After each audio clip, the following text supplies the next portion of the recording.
Ibu agama. Langsung saja, saya Abdul Rahman As-Suyuti, penyuluh agama Islam LPNS Kabupaten Melawi. Dalam hal ini menyampaikan presentasi saya mengenai strategi pemberdayaan ekonomi Majelis Taklim Baitur Rahman Desa Kain Semapau melalui budidaya madu belulut. Hadirin yang dimuliakan Allah, kemiskinan sudah lama terjadi dan sampai saat ini belum ada solusi yang tepat untuk menanggulangi kemiskinan itu. Ditambah lagi wabah COVID-19 ini sangat meresahkan kita. Sampai saat ini belum ada kejelasan kapan pandemi ini berakhir. Dampak dari pandemi ini salah satunya antara lain kurangnya penghasilan, kebutuhan pokok kita yang meningkat, dan bahkan sampai pada tahap pemutusan hubungan kerja kepada pegawai-pegawai. Berangkat dari situlah pengurus Majelis Taklim Baitur Rahman Desa Kain Semapau mencoba inovasi baru.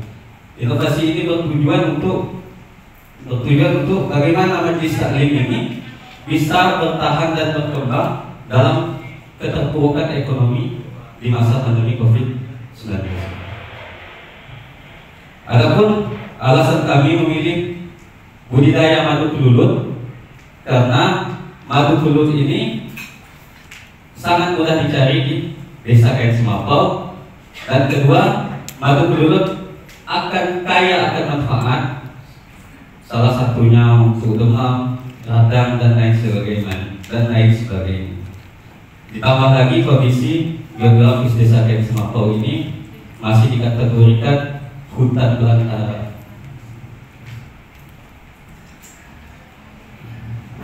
Gambaran umum Desa Kain Semapau. Desa Kain Semapau memiliki 3 dusun. Yang pertama dusun Batu Desa, dusun Sungai Pinang, dusun Semapau.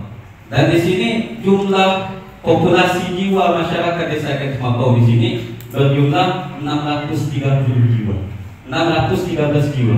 Nah, di sini menyebutkan bahwa Desa Kain Semapau ini desa pemekaran yang masih kecil dan berada di pelosok Kabupaten Melawi.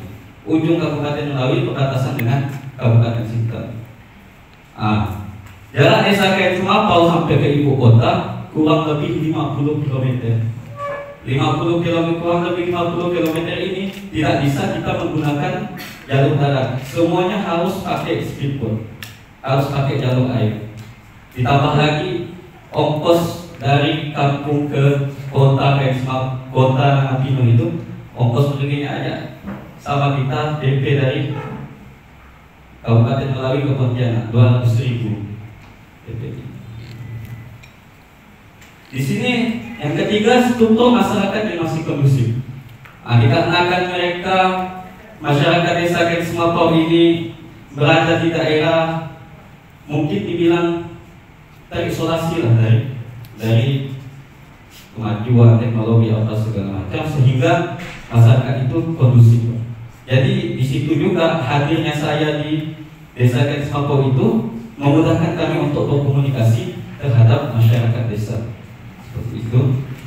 Desa Kain Semapau baik data-data ekonomi maupun pendidikan termasuk masyarakat yang lemah. Dan ini terbukti ketika 2018 saya pergi pertama kali menginjakkan kaki di Kain Semapau itu, bahwa untuk mencari anak masyarakat yang lulus SMP dan SMA itu tidak ada. Pak Kadesnya aja dan staf-staf desa itu ikut paket B sama paket C. Jadi tidak ada pendidikan. Tapi alhamdulillah sudah mulai. Dan kedua, pengetahuan agama masih dalam kategori kurang. Kurangnya sini bukan karena mereka tidak mau untuk belajar agama, akan tetapi tidak adanya orang yang datang ke sana.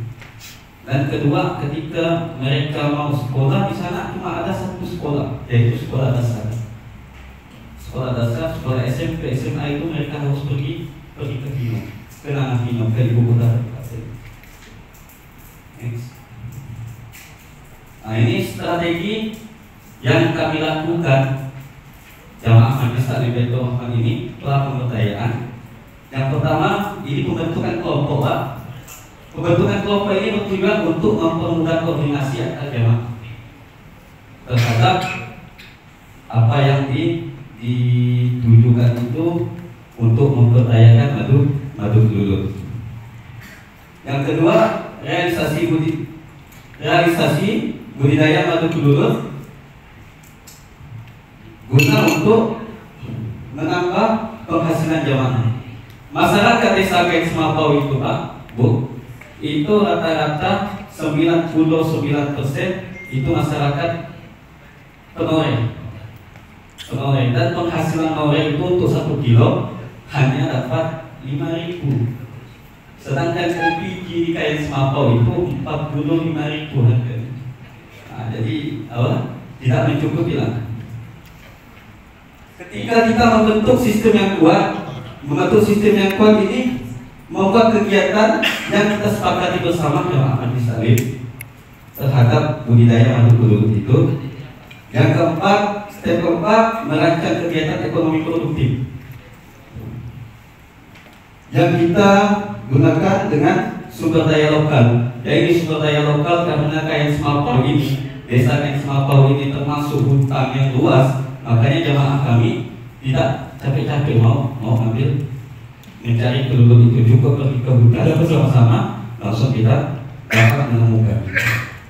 Menyiapkan bahan pokok, termasuklah bahan pokok yang kami sediakan itu adalah koloninya mencari di hutan seperti itu bersama. Next, strategi yang dilakukan saat pemberdayaan berlangsung.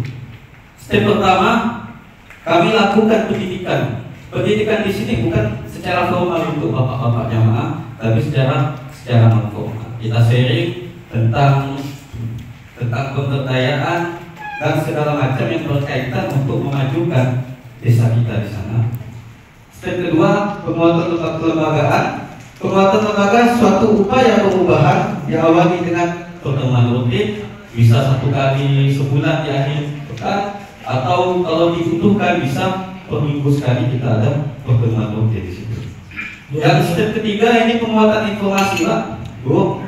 Penguatan informasi, penyebaran informasi guna untuk menginformasikan kepada konsumen-konsumen kita, calon-calon pembeli kita bahwa madu kita ini sudah ready dan siap untuk dipasarkan. Yang keempat, evaluasi di sini berguna untuk meninjau semua yang kita lakukan dari awal sampai akhir sehingga sampailah pada tahap penjualan produk madu itu. Yang sekarang ini manfaat yang diraih. Manfaat yang pertama yang kami rasakan sebagai pengurus Majelis Taklim Wilayah Desa Keks Mapau, kehidupan secara lahir meningkat. Meningkatnya ini mereka udah ada penghasilan tambahan. Yang awalnya mereka hanya berpatokan dengan hasil tore, hasil karet yang tidak seberapa.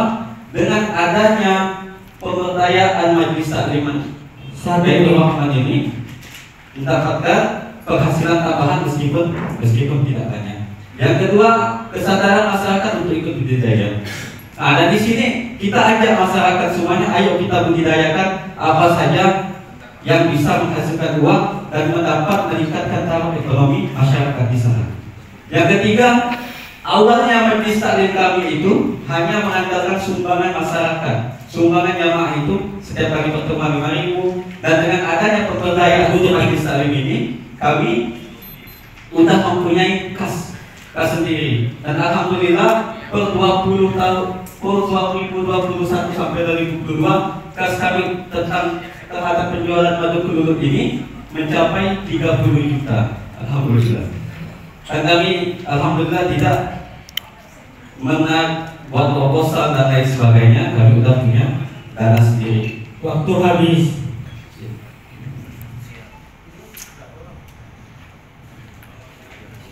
Sekian yang dapat saya sampaikan. Wassalamualaikum warahmatullahi wabarakatuh.